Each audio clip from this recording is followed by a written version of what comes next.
and welcome to episode 40 of VPTV. I'm Holly Copsey, and each week I share my productivity advice and learnings from growing my agency business over the last 6 years, all with the goal of helping you save time and money in your own business. Today I want to talk about the essential steps to effectively onboard and integrate virtual assistants into your team, and how to set them up for success right from the start. A well-structured onboarding plan can make all the difference in setting your VA up for success from day one, creating a smooth, productive start for you both. So why does a strong onboarding process matter so much? Well, firstly, it's crucial for helping a VA understand your business, your culture, and your expectations. It's not just about training, but about building a foundation for long-term success and teamwork, and that will hopefully lead to benefits such as improved productivity, higher retention, and fewer misunderstandings. Both you as the business owner along with your VA will be able to feel confident and prepared, and your VA will feel valued and well informed. Before we walk through the steps you need to think about when onboarding a VA, it's worth mentioning that a great VA will also help to support you through the whole process, letting you know what they need. When we start working with a client, we can gauge very quickly how ready they are to start working with a VA and where they might need our advice. So let's run through the steps to getting started with your VA. Number 1, preparation before day one.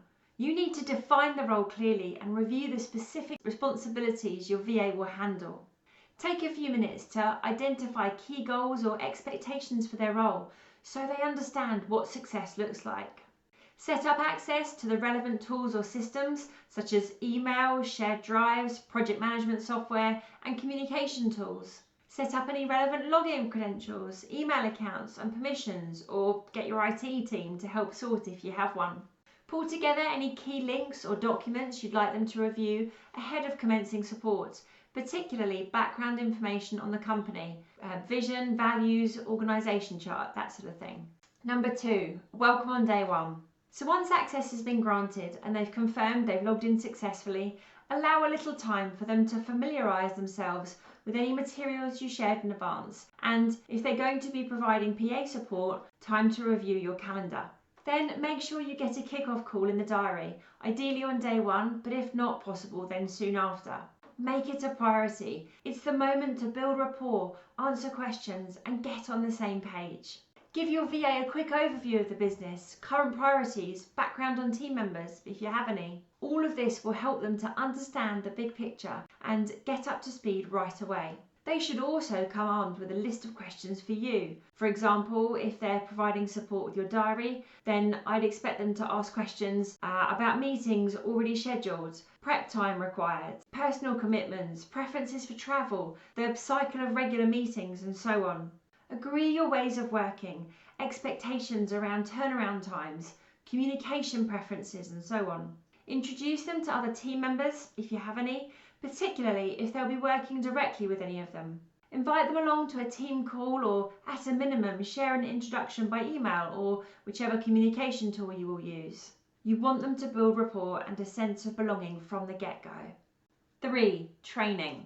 Now, I've got this one on the list in case there are specific platforms that you feel your VA would need guidance on. In most cases, if you've mentioned a particular program on your discovery call, hopefully the VA will already have experience with this, or at least have used a very similar system. You might also want to share any SOPs you have, or record your screen when you're running through a unique process of how you'd like a task carried out. Make sure they're comfortable with any security practices you have in place, particularly when it comes to confidential files or client information. 4, ongoing communication. Ensure you set clear communication preferences. Outline whether you'd like updates through email, project management tool, or via a short daily check-in. Establish regular check-ins, at least weekly, to review progress, answer questions, and provide feedback along the way. Let them know if there are other team members they can reach out to for quick questions or clarifications, especially if you're not going to be available all the time.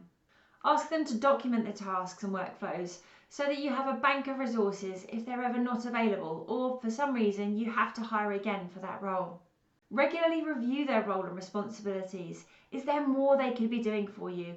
Are you open to them suggesting other ways in which they or a colleague could support you in other areas? Are they the right fit for your business? Let's recap the key points we've covered. Think about the prep you need to do prior to your VA's day one. Get the systems and tech sorted. Schedule the all-important kickoff call. Agree ways of working. Consider any necessary training requirements. Ensure you have clear channels of communication and regularly review how it's going. Onboarding is your chance to set up your VA for success and ensure a smooth start to working together. By following a clear step-by-step approach, you'll lay a strong foundation for a productive and rewarding partnership. If you're ready to bring a VA into your business, take the time to invest in a solid onboarding process. It's an investment in both your success and theirs.